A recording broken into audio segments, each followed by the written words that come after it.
Hello guys, welcome to my channel, Graciously Growing. And if you are a new subscriber or if this is your first time viewing my channel, this channel is about two things that I love, and that is growing plants and growing in the Word of God.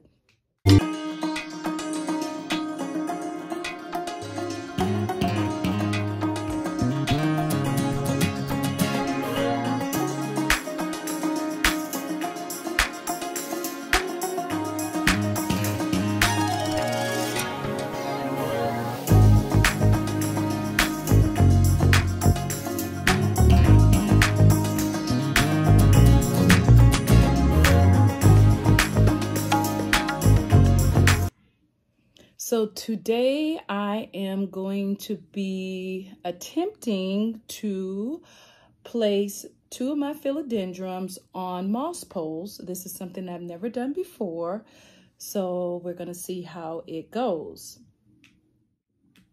What I am using for this project is, first of all, I purchased moss poles from Amazon. I will try to include the link below in the description box. They come looking like this. This is one. But when you put it together, it looks like this. So it is pretty long. So this is the moss pole that I'm going to use for, I believe, my my pink lady. So yeah, so this is the first thing you need. Secondly, I have sphagnum moss, which is quite heavy. Oh my goodness. So this has been soaking for a couple hours. Sphagnum moss is what's going to go inside of the moss poles. And I'm going to show you why in a minute when I show you one of the plants. But it said to soak it in the in water for a couple hours so that the sphagnum moss can be nice and saturated before placing it in the moss pole. I also obviously have soil down here. And like I said before, I get my soil from my local nursery. But I also have what's called perlite. So perlite is one of the things that you can use to make sure that your soil is well draining. And so I always put mix perlite with my soil so that my my substrate or my soil is not maintaining too much moisture, which obviously can cause the plants to get too wet and to have root rot. I also want to show you the pots that I will be repotting these plants in. And the reason being, both of these pots were, you know, old pots. This one was an ugly orange color. Let me see. If you look inside, you can see a little bit of that orange because I didn't really care about covering the inside. But what I do, I never throw away pots. I spray paint them. You can go to any store, get your spray paint, Walmart, Home Depot, whatever. Pick the color you want and spray paint the planters. And so, because pots are quite expensive. This one was green, but hey, now it's a pretty gray. So that's a tip that I wanted to give you that I have been using for quite a while to cut down on the cost of pots because they can be quite pricey. So the first philodendron I'm going to be trying to put on a moss pole is my philodendron pink lady, and I want to show you why. So I want you to do it up close and personal. So if you see, let's see, if you see these little spikes that are sticking out all over there, you see them? These are called aerial roots. And what you want to do is to put the moss pole, attach the moss pole to the aerial roots, and the roots will actually grow into the moss pole, and because this is a climber, and from what I've told, the leaves will get bigger and bigger. And so that's what I'm attempting to do. So we're going to get started and see how it goes. So I've already mixed my soil with the perlite, as you can see, the white little granules, and that will keep my soil from being too moist. And now I'm going to attempt to get this painted lady, so hopefully you guys can see, out of her nursery pot. I should have did this a long time ago. I was procrastinating because, to be honest, I didn't know what I still don't know what I'm doing. So we're gonna see. She was quite moist, but you know what? I just did water her like a day ago, so that's probably why. So from what I gather, this is how we're going to do this. I have a cloth here, trying not to, and like I said, maybe you can see these aerial roots a little better now. Oh yeah, see? So these are what's called aerial roots. Excuse my dirty fingers because I'm digging in soil. And so I want to make sure, so when you're using a moss pole, you want to try to attach it as much as possible to the side where the aerial roots are. So my moss pole, here we go. I'm going to put the plant down. I'm going to try to get, let's see, put it in the dirt here.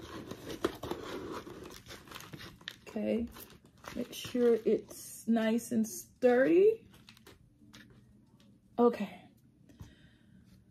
so far so good. Okay, and then I'm going to try to place her so that the aerial roots can grow. I feel like I need a little bit more dirt. So let's see. I'm trying not to make a mess here, but I always make a mess. I'm in my bedroom, by the way, because my daughter has a friend over, and so I got kicked out of usually where I would film at. But that's the life of a mom. So let's see. So I have the aerial roots. I don't know if they're close enough to actually attach, but I think it will be. So now that I know where I'm going to place it, the next step first is we have to put the sphagnum moss inside of the moss pole here. So I'm going to try to do this here. And so from what I gather, you don't want it to be too wet. I don't know how this is going to work. And I probably will speed this part up after I show you. I'm wondering if I should have put the sphagnum moss in before closing it up. You know? To me, that seems like that would have been a whole lot easier. So I think that's what I am going to do. I'm going to attempt to do that, and I'm going to come back.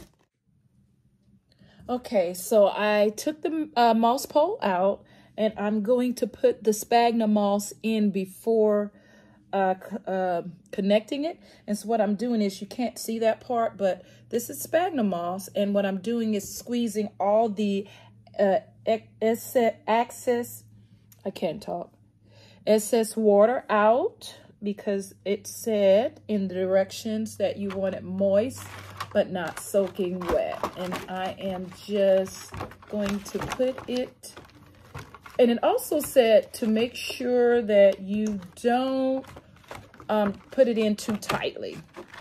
So I'm probably going to speed up this part, like I said, but I'm going to continue to, it feels like to me, like a sponge. And so I'm just squeezing out, and it smells, I don't know, like the forest or something. So see, this is what I'm doing. Hopefully you can see. And I'm just going to, I think I actually went overboard. I didn't know how much I would need, and so I have way too much. So I'm gonna have to look up after you know, wet this moss. Can you keep it, store it in like a container? Because I didn't mention it, but it's pretty pricey. It was $25 for I would say not too big of a pack. And so I wasn't too happy about that, but from what I've read, that this stuff is kind of expensive.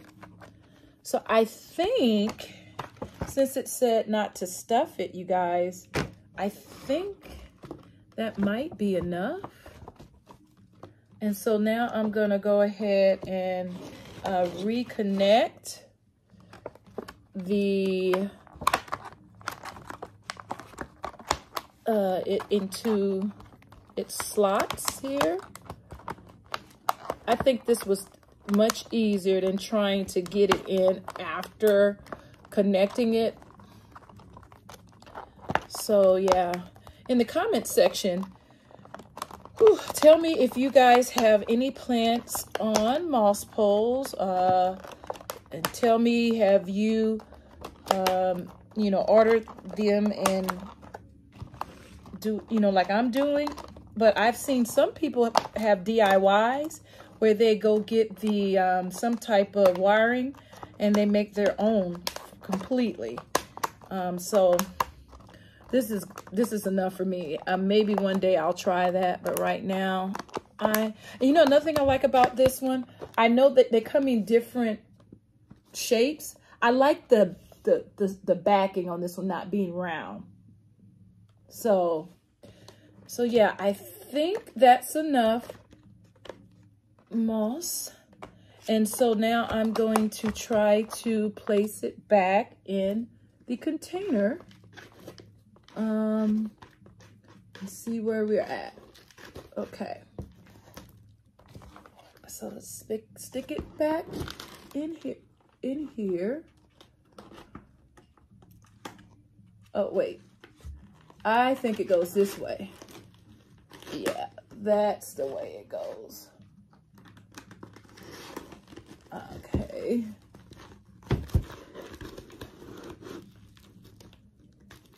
And kind of putting the dirt around it to keep it from, you know, being too top heavy. So yeah. So far, you guys, so good. So far, so good. Look. So now like I said, what I'm supposed to do, we'll see, is get those, and again, excuse my dirty hands, these aerial roots, those little brown nubs, they will attach to the moss pole, and the plants love it, and it says their leaves just get bigger and bigger. So, but I was, you know, watching some videos. I did hear that it's really hard to get them to attach initially, and they did provide me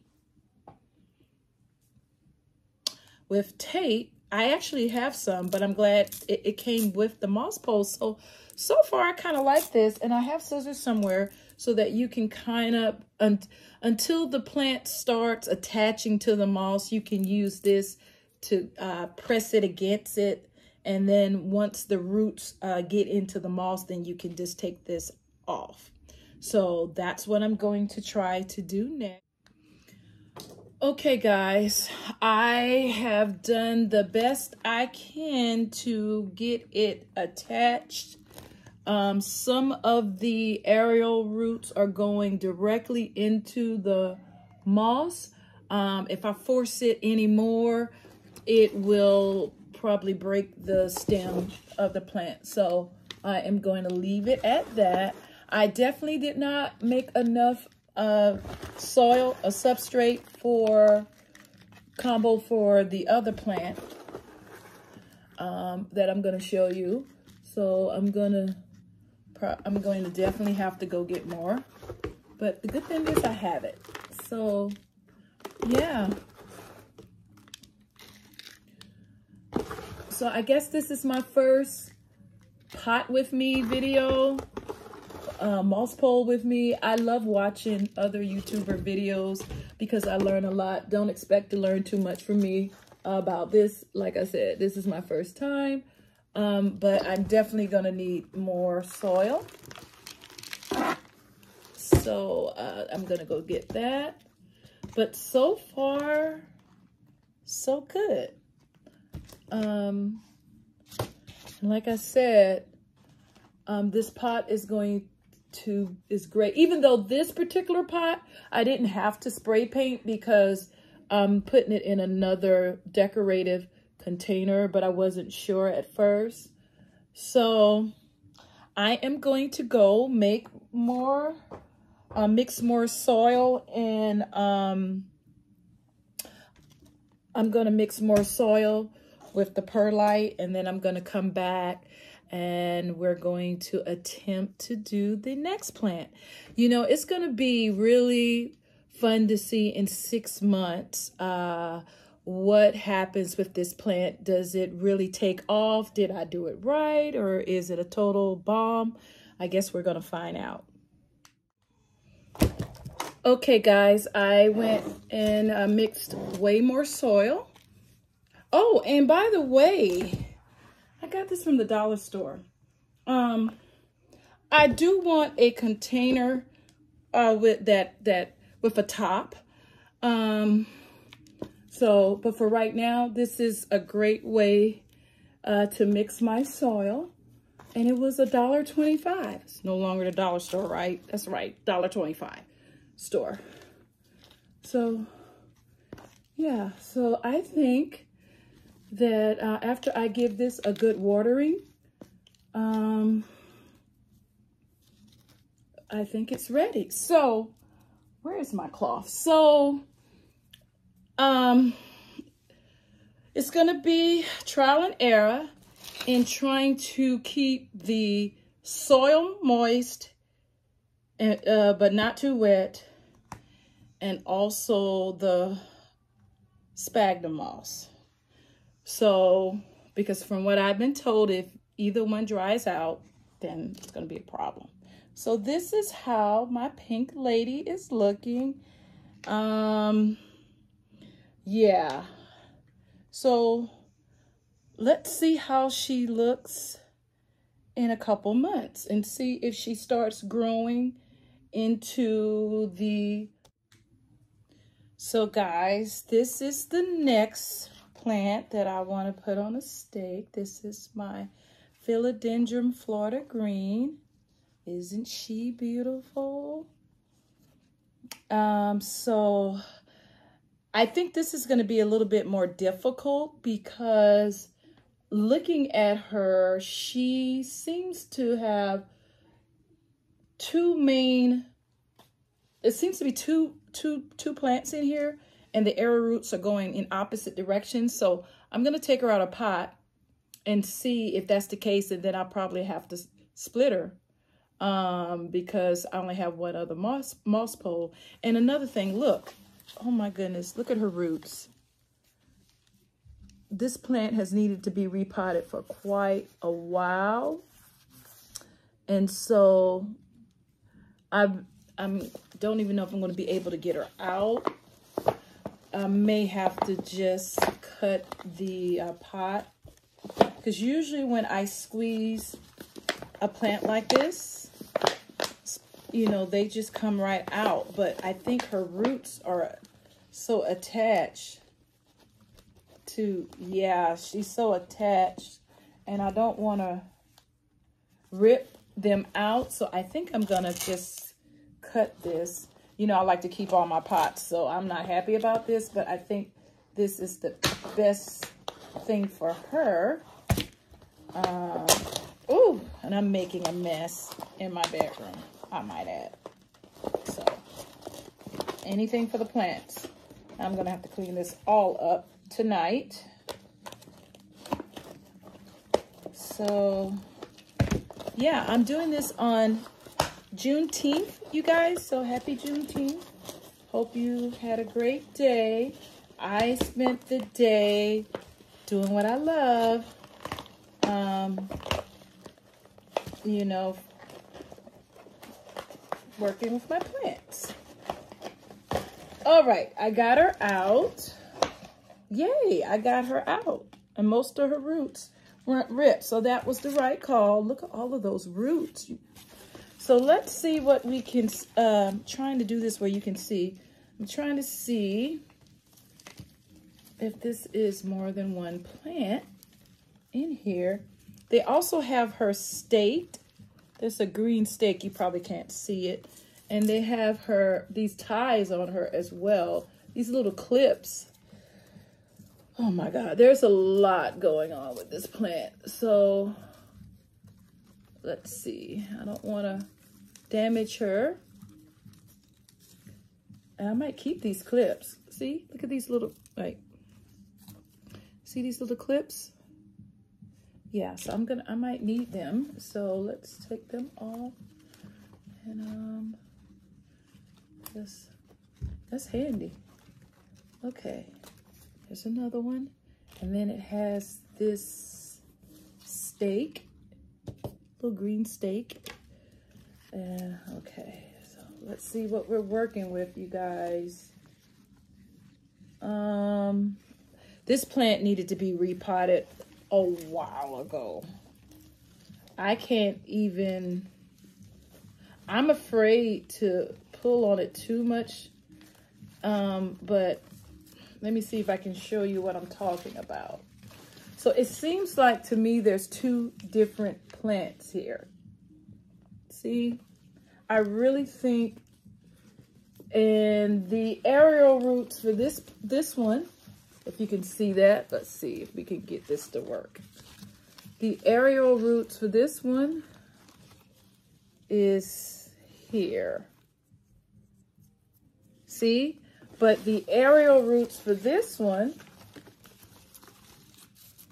is, I can't even find one.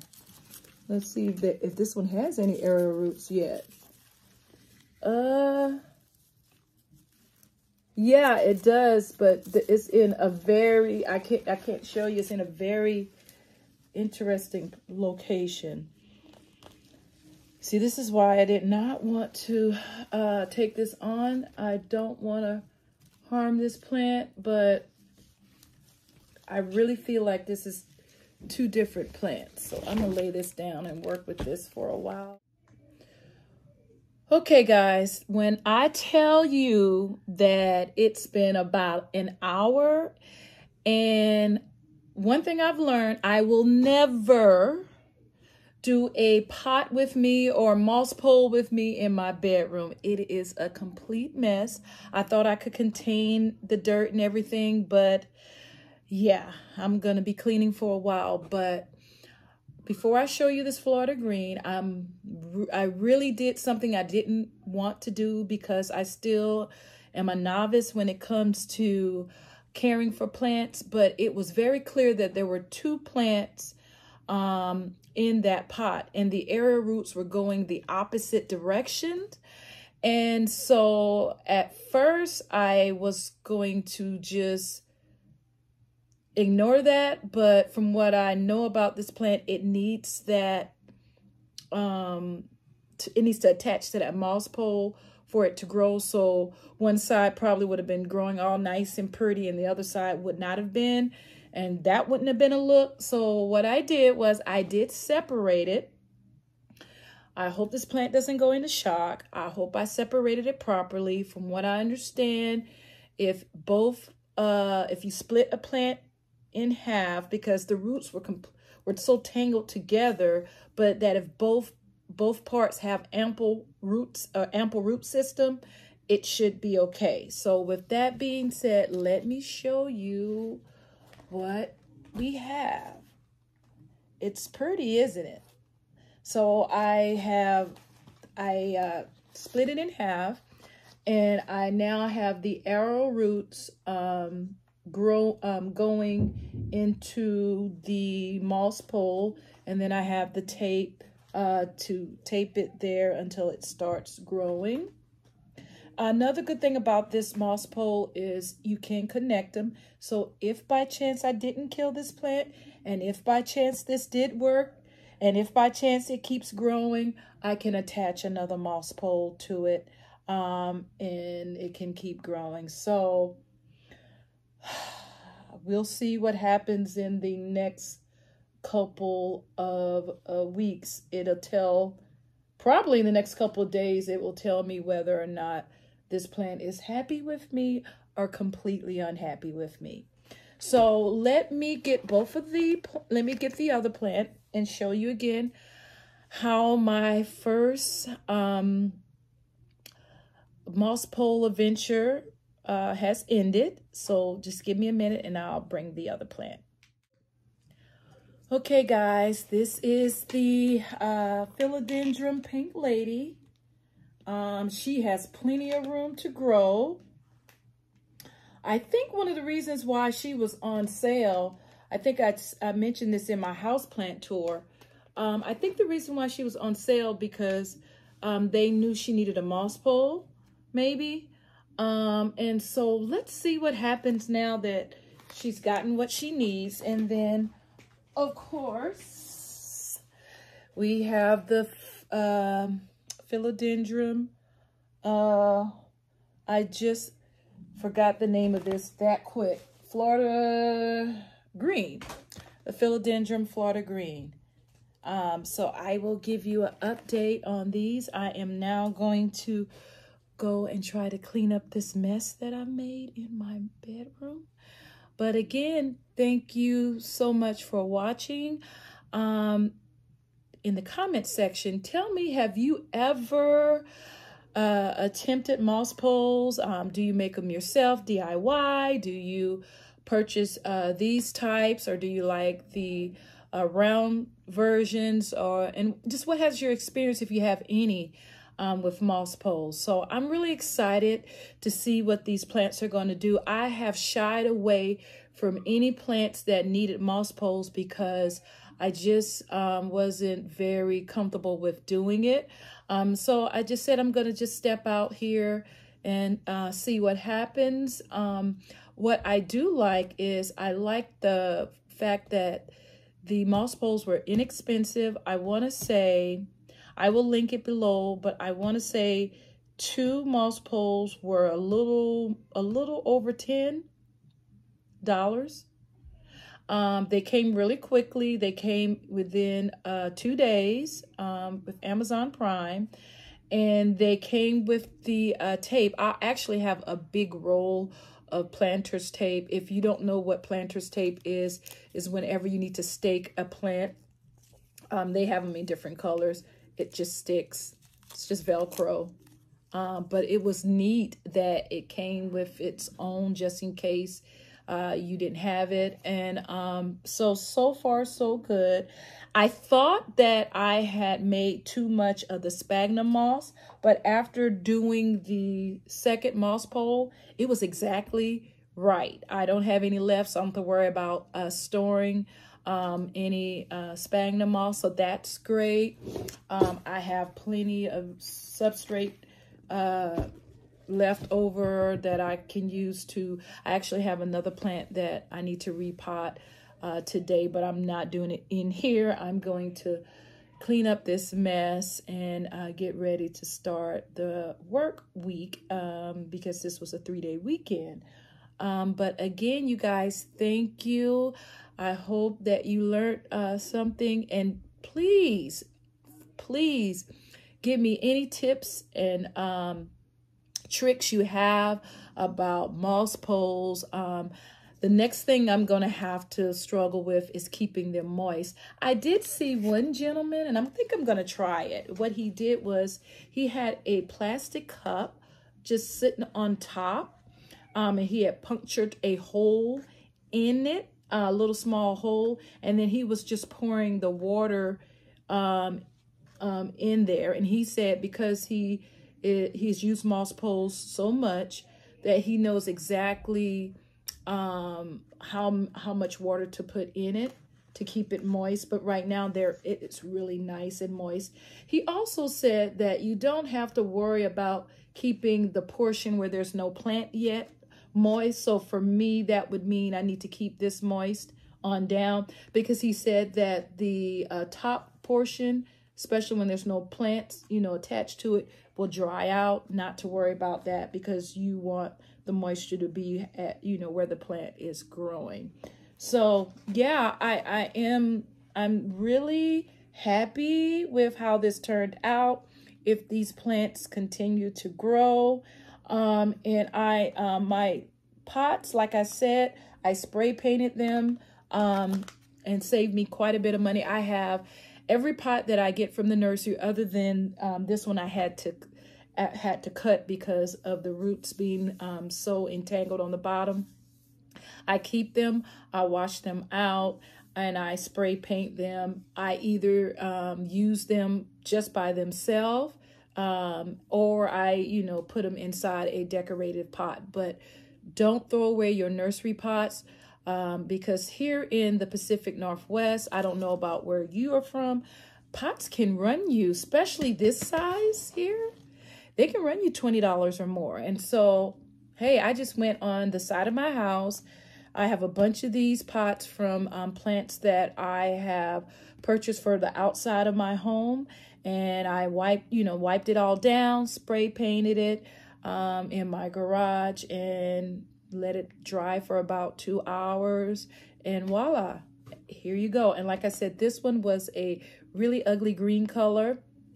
And the other one was a burgundy color, which does not, I'm kind of particular about color schemes. So guys, as I was saying, alarm went off on my phone. So I'm very particular about color schemes. So in my home, it's more of a gray and a teal in every room other than my office, which is a cranberry-ish accent with the gray. So I like my pots to kind of be either white, some type of hue of gray, or teal. So I know that I've watched some YouTubers, plant lovers, who could care less how the pots look, and others are particular like me. It's just whatever you like. But if you are particular about the color of your pots, really just a $5 or $6 bottle of can spray, whatever color you want, and there you have it. So again, that is the end of this video. So thank you guys for watching.